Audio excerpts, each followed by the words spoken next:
The freezing rain wasn't just falling, it was attacking the earth, turning the deep construction pit into a tomb of slick, freezing mud. At the bottom, curled into a shivering ball of misery, lay a small, elderly terrier mix. His matted fur was heavy with clay and ice, dragging his fragile body down further into the sludge. Every ragged breath he took was a battle against the biting cold that had seeped deep into his brittle bones. He had stopped trying to climb out hours ago. His paws were raw and bleeding from clawing uselessly at the slippery walls of his earthen prison. He was drowning in slow motion, invisible to the cruel world passing by above him on the highway. He didn't understand how he had ended up here, discarded like a piece of roadside trash by the monsters he once trusted. The betrayal stung worse than the freezing temperatures. He remembered a time of soft blankets and warm hands, memories that now felt like a cruel dream in this nightmare reality. His small heart was giving out, beating with a faint, fluttering rhythm that signaled the end was near. He closed his heavy, crusted eyes, preparing to let the darkness take him, resigning himself to the fact that he didn't matter to anyone. The abstract villain of neglect had sentenced him to a lonely, freezing death in the dark. But then, through the roar of the storm, his sensitive ears twitched. A rumble, tires on gravel. A vehicle had pulled over not far from the pit. It was a desperate gamble, perhaps his very last expenditure of energy, but a flicker of instinctual hope ignited within him. He forced his frozen lungs to expand, pushing out a sound that was half whimper, half scream.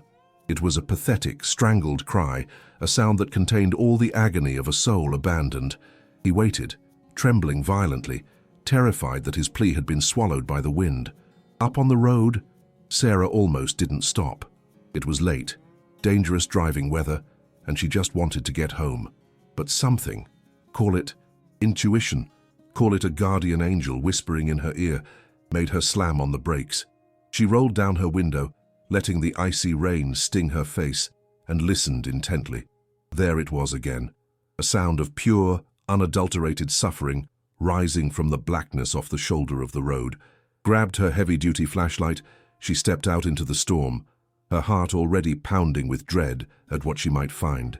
She followed the pathetic sounds to the edge of the deep excavation hole and shone the powerful beam downwards. The sight that greeted her stole the breath from her lungs. Two terrified eyes, reflecting the light like tiny, desperate coals, looked back up at her from a ball of mud. He was so small, so incredibly far down, trapped in a situation that seemed impossible to survive. The dog flinched when the light hit him, trying to bury himself deeper into the sludge, expecting pain rather than salvation. This is the moment their worlds collided. That poor baby is looking up, praying for a miracle, but the danger is extreme. Before we continue this harrowing rescue, please smash that subscribe button and send a prayer up for this little angel. He needs every ounce of positive energy right now. Sarah knew immediately that this was critical. The hole was at least 10 feet deep with sheer, unstable walls. If she tried to climb down, she might not get back out, or worse, she might trigger a mudslide that would bury him completely. The dog let out another, heart-wrenching wail as he saw her silhouette hesitate at the rim. In his mind, the giant figure was leaving him just like everyone else had. He didn't know she was calculating the risk. He only felt the crushing weight of renewed abandonment. The storm, the true antagonist of this night, decided to intensify its assault. The rain shifted into a deluge, and Sarah watched in horror as tiny waterfalls began cascading down the sides of the pit. The water level at the bottom was rising rapidly, inching up past the dog's belly. He was already too weak to stand. Soon the freezing water would cover his nose. Time wasn't just running out, it was gone. She had to act now, regardless of the danger to herself. She ran back to her truck and grabbed a tow strap, the only thing she had that was long enough. Hurrying back to the edge, she lowered the strap, calling out to him in the softest, most reassuring voice she could muster over the howling wind. "It's okay, sweet boy. I'm here. Please, just grab hold." But the strap was a foreign, terrifying snake to the traumatized animal. He snapped feebly at it, terrified, pressing himself against the muddy wall, trying to escape the very thing meant to save him. His terror was an impenetrable barrier. Every time the strap touched him, he yelped as if burned, his previous trauma making him view every human interaction as a source of pain. Sarah was crying now, hot tears mixing with the freezing rain on her cheeks. The frustration was agonizing. She was so close to him, yet an ocean of fear separated them. She could see his body convulsing with hypothermia, his movements becoming slower and more jerky. He was fading fast right before her eyes. She realized with sinking dread that a simple pull-up wasn't going to work. The abstract villain of trauma had done its job well, paralyzing the dog with fear. Sarah looked around wildly into the dark, desolate landscape. No houses, no other cars, just the unforgiving night. She was his only hope, and her first plan had failed miserably. The dog's eyes were rolling back in his head. He was losing the battle against the cold. She knew what she had to do, and it terrified her. She tied one end of the strap to the bumper of her truck and wrapped the other around her waist. She was going down into that freezing hell pit with him. As she slowly began to slide down the muddy embankment, her boots struggling for purchase, the dog watched the looming shadow descend toward him. In his delirious state, he didn't know if this was death finally coming to claim him or something else entirely. The descent was treacherous. Twice she slipped, nearly tumbling headfirst into the abyss, sending showers of wet earth down onto the helpless creature below. The dog whimpered feebly, too exhausted to even cower anymore. He just lay there, blinking slowly against the rising muddy water, awaiting his fate. Sarah finally reached the bottom, sinking up to her knees in the freezing sludge. Nearly instantly, the cold was shocking, stealing her breath away. She was only feet from him now. Up close, the situation was even worse than it had appeared from above. He was a skeleton coated in mud, his breathing shallow and raspy, signaling fluid in his lungs. He smelled of rot and death. She slowly extended a trembling hand toward him, murmuring sweet nothings, praying he wouldn't use his last ounce of strength to bite her out of fear. This was the critical moment of contact. But they didn't know that the worst was still ahead. The unstable walls above them were groaning under the weight of the waterlogged earth, threatening to collapse and bury them both in an icy grave at any second. If you are already crying for this poor soul, please leave a like on this video right now. May God bless everyone who refuses to look away when an animal is suffering. Let's pray Sarah can get him out in time. Sarah froze, her knees buried in the suffocating sludge, as a low, guttural growl vibrated from the shivering pile of fur before her. Even in this state, hovering on the brink of death, the terrier's instinct to protect himself from human cruelty was the last thing to fade. He bared his few remaining teeth, his eyes wide with a mixture of terror and defiance. To him, Sarah wasn't a savior. She was just another giant coming to inflict pain, a silhouette of doom looming over his final moments. The water swirled around them, an icy vice grip tightening with every passing second, threatening to swallow them both if trust wasn't established immediately. She knew that one wrong move, a sudden reach, a slip in the mud, could cause him to bolt into the deeper water or attack her out of sheer panic. Sarah slowly lowered her body further into the filth, ignoring the freezing slime seeping into her clothes, trying to make herself small and less threatening. She began to speak, her voice a steady, melodic hum against the roaring wind. "I'm so sorry they hurt you," she whispered, tears streaming down her face. "I promise on my life I will never let anyone hurt you again." But words were foreign concepts to a creature whose only language lately had been violence and neglect. She reached into her pocket with trembling fingers and pulled out a pouch of strong-smelling wet food, hoping the scent would bridge the gap between species. She extended a handful towards him, the aroma cutting through the smell of rot and rain. The dog sniffed the air, his nose twitching, involuntarily. Hunger was a ravenous beast inside him, clawing at his stomach, but fear was a stronger master. He looked at the food, then at Sarah's face, conflict waging a war behind his clouded eyes.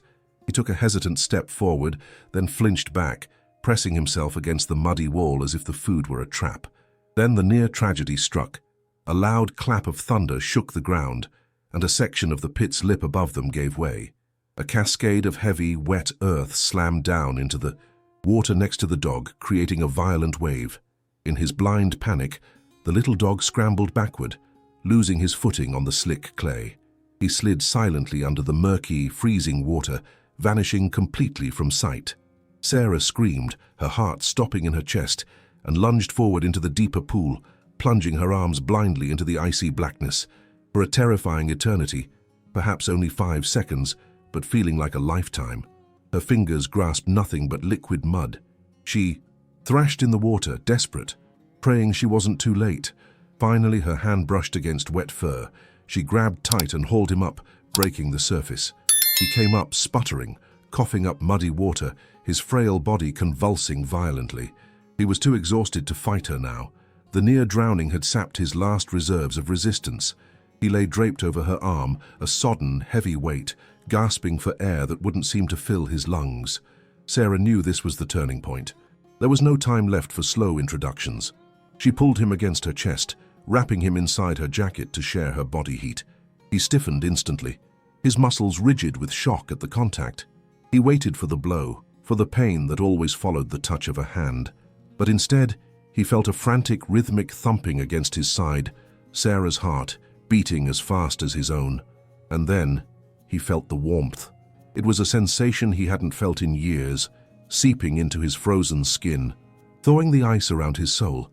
Slowly, agonizingly slowly, the tension began to drain from his body. He looked up at Sarah, his eyes meeting hers, and for the first time, the aggression was gone. In its place was a look of profound, shattering defeat, mixed with a tiny spark of plea. He let out a long, ragged sigh and rested his heavy head against her shoulder, surrendering completely. It was the moment of absolute submission. He was entrusting his fragile life to this stranger. He was saying, "I can't do this anymore, you take over." But the rescue was far from over. In fact, the physical danger was at its peak.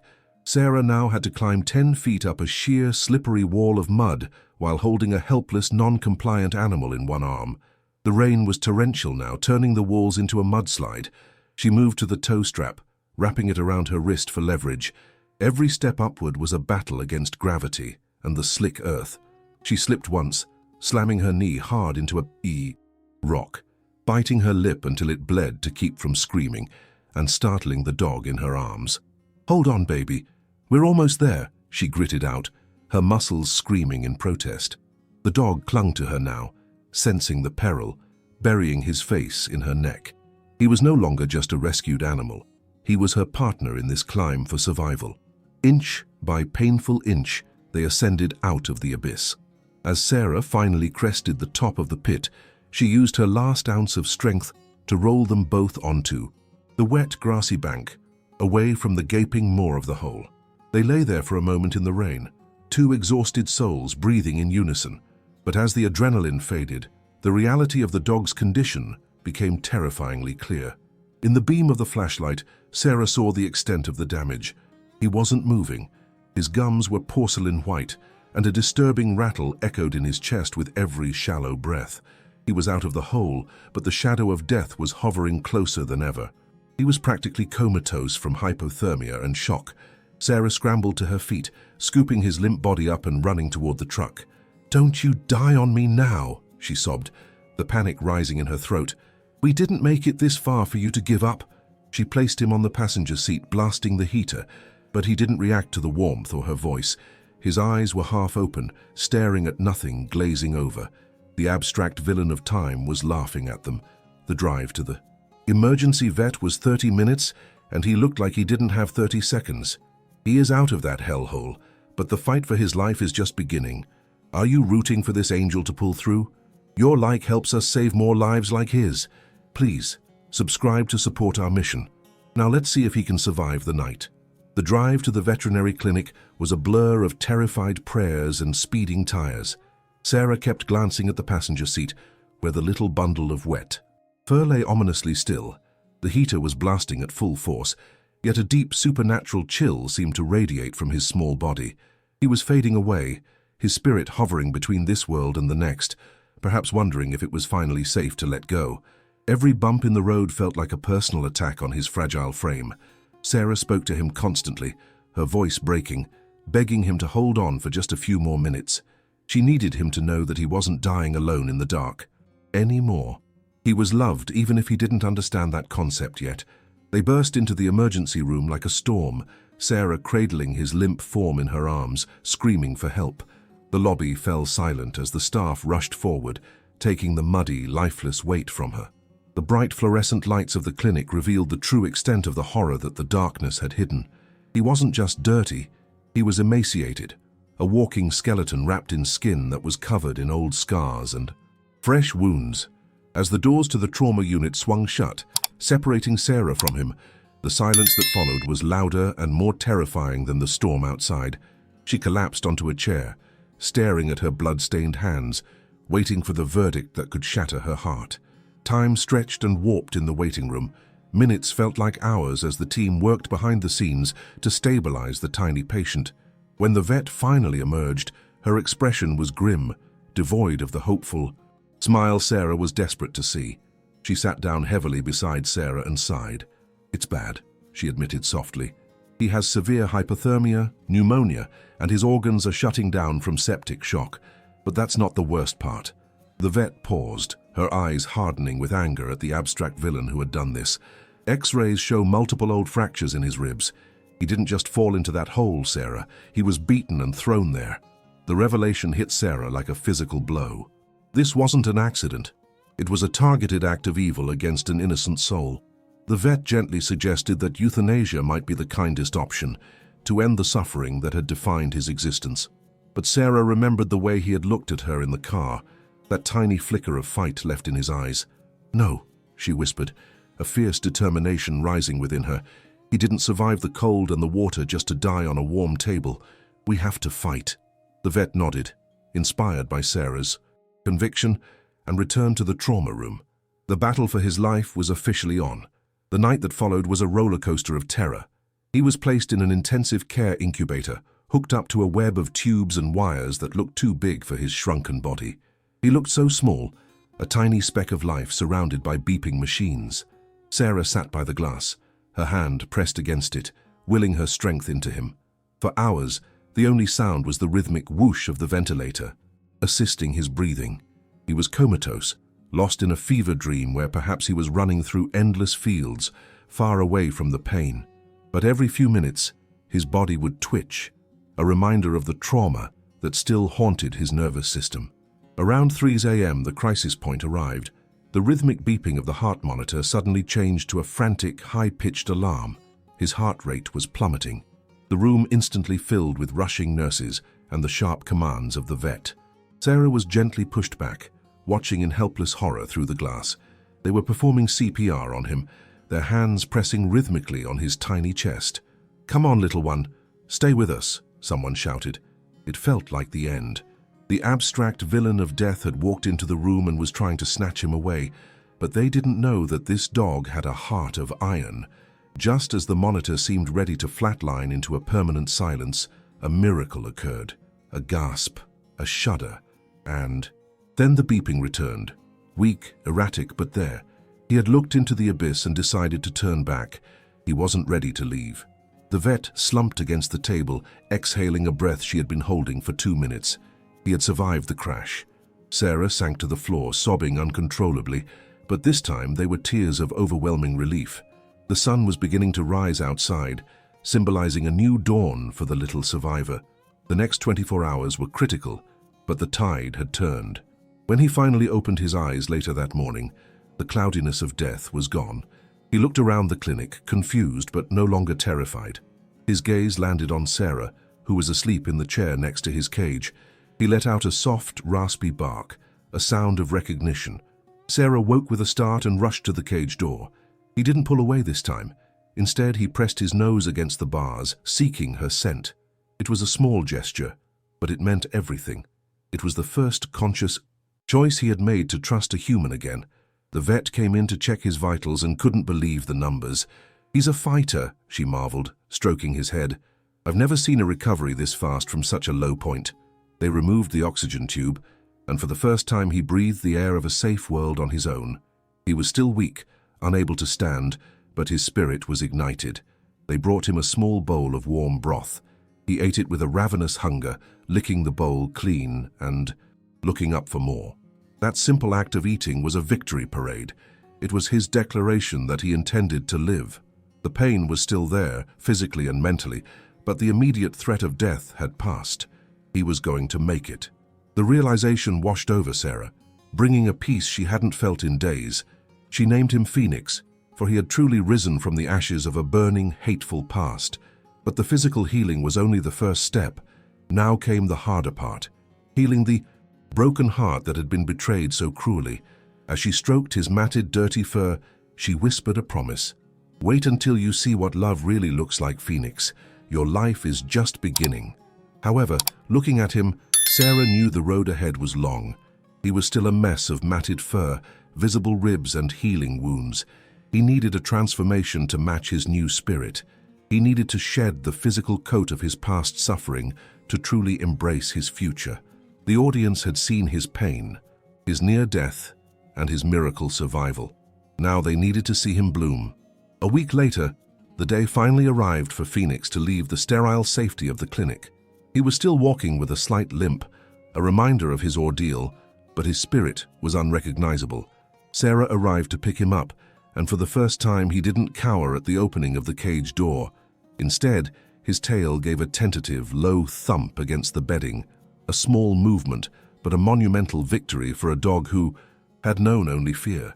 He was carried out into the sunshine, the fresh air filling his healing lungs, marking the official end of his nightmare and the beginning of his new life. The first step in his rebirth was the glow-up. Sarah prepared a warm bath, the water scented with soothing lavender. As she gently lowered him in, the water instantly turned dark brown, washing away layers of filth, hardened clay, and the stench of that awful pit. Phoenix stood still, closing his eyes as the warm water massaged his aching muscles. It was more than just a bath, it was a baptism. With every rinse, the victim was being washed away, revealing the survivor underneath. Sarah carefully cut away the heavy, matted fur that had weighed him down like chains. When he was finally dried and fluffy, the transformation was nothing short of miraculous. Gone was the skeletal, mud-caked creature that looked like a swamp monster. In his place stood a handsome, golden-haired terrier with bright, intelligent eyes and ears that perked up at every sound. He looked 5 years younger. Sarah held up a mirror to him, and Phoenix cocked his head as if he couldn't quite believe the handsome gentleman staring back was actually him. He felt lighter, cleaner, and for the first time in forever, dignified. His first night in his temporary foster home was a study in pure bliss. Sarah placed him on a plush orthopedic bed near the fireplace. Phoenix circled it 3 times, unsure if he was allowed to touch something. So soft. When he finally laid down, letting out a long groan of satisfaction, it was a moment of pure justice. The dog who had nearly frozen to death in a muddy hole was now sleeping like a king, wrapped in fleece and love. He dreamt that night, but for the first time his paws didn't twitch in terror. They twitched as if he were chasing butterflies. Over the next few weeks, Phoenix's true personality began to bloom like a flower in spring.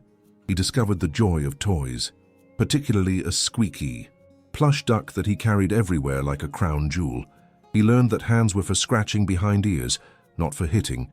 He learned that food bowls were always refilled, so he didn't need to gulp his dinner in panic. The shadow of the abstract villain of hunger and abuse was fading, replaced by the consistent, unwavering light of care. The most beautiful moment came when he finally found his voice. It wasn't a cry for help or a growl of fear, but a bark of joy when Sarah came home from work. He did a clumsy little tippy-tap dance with his front paws, his tail wagging so hard his whole body wiggled. This was the glow-up that mattered most. Not the shiny fur, but the shiny soul. He had learned to trust again. He had decided that humans were worth loving despite everything. The search for a forever home didn't take long. Who could resist that face? But in a twist of fate, Sarah realized she couldn't let him go. They had been through the fire together. On a sunny Sunday morning, she officially signed the adoption papers. Phoenix was already home. He seemed to know it too. As she signed the paper, he rested his chin on her knee and looked up with eyes that held the universe. It was a look of absolute, unshakable devotion. Karma has a way of balancing the scales. While the monsters who abandoned him remain nameless shadows in the past, likely living miserable lives, Phoenix won the ultimate lottery. He spends his days patrolling a large fenced backyard, chasing squirrels he never catches, and his nights curled up on the sofa. He is no longer the dog in the hole. He is Phoenix, the beloved boy who beat the odds. He is living proof that love is stronger than cruelty. The final image of our story is one of peace. Phoenix is asleep in a sunbeam, his golden coat shining. Sarah's hand rests on his back. The horror of the storm, the freezing mud, and the pain are just distant memories now. He is safe, he is loved, he is home. And as he sighs in his sleep, we know that the angel has finally found his wings. This transformation brings tears to my eyes. Now, I have a serious question for you. Who abandoned this angel deserves forgiveness or prison? Tell me your honest opinion in the comments below. If you believe every animal deserves a second chance like Phoenix, please hit that like button right now. And finally, comment Amen to bless Phoenix's new life and to protect all the animals who are still waiting for their miracle.